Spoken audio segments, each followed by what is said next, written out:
আপনি যে কম রোজগার করেন, করে যে আপনার ছেলেকে ভালোভাবে মানুষ করতে পারবেন, সেটুকুনিও আমাদের সরকার কিন্তু সেটাতে সমর্থন করে না।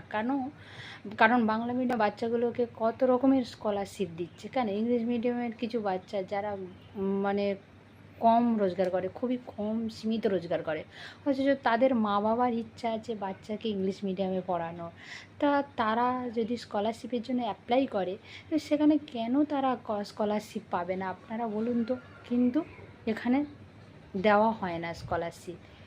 অথচ দেখুন সেই বাচ্চাগুলোর কিন্তু যোগ্যতা আছে স্কলারশিপ পাওয়ার, তারাও নাম্বার পেয়েছে 60%, 70%। অথচ কিন্তু তারা এমন অনেক অনেক অনেক স্কলারশিপ আছে যেগুলো তারা পাওয়ার যোগ্য নয়, কারণ তারা ইংলিশ মিডিয়ামে পড়ে। তাদের বাবা মার কী অপরাধ? শুধু ইংলিশ মিডিয়ামে পড়িয়েছে বলে কি তাদের অপরাধ যে ইংলিশ মিডিয়ামে পড়াচ্ছে বলে তারা স্কলারশিপ পাবে না? তাহলে আপনারা বলুন না। তাদের যদি বাচ্চাকে ইংলিশ মিডিয়ামে পড়ানোর ইচ্ছা হয় তা পড়াবে না। তার জন্য রোজগার কম বলে যে তাদের সব কিছু সমস্ত আশা আকাঙ্ক্ষা সব কিছু ছেড়ে দিতে হবে, ত্যাগ করে দিতে হবে, এটার তো কোনো মানে হয় না। বা আমার ইচ্ছা হতেই পারে তার সন্তানকে ভালো স্কুলে পড়ানোর বা ভালোভাবে শিক্ষা দেওয়ার, সেটা কি শুধুমাত্র যারা প্রচুর টাকা রোজগার করে তাদের বাচ্চাদের জন্য এই শিক্ষাটা? নিশ্চয়ই নয়। অনেক কম রোজগার করা মানুষ আছে যাদেরও এই ইচ্ছাটা হয় এবং যারা পড়ানোর জন্য চেষ্টাও করে।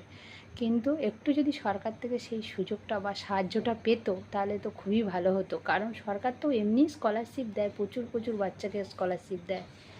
সেখানে এই ইংলিশ মিডিয়ামের বাচ্চাটা যদি একটু সাহায্য পেত তাহলে তো মনে হয় খুবই ভালো হতো।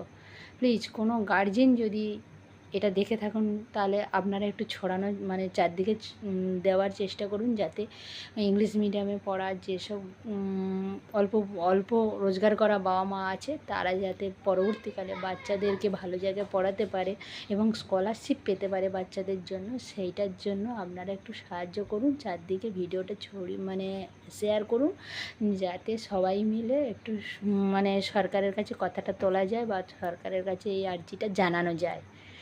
ধন্যবাদ।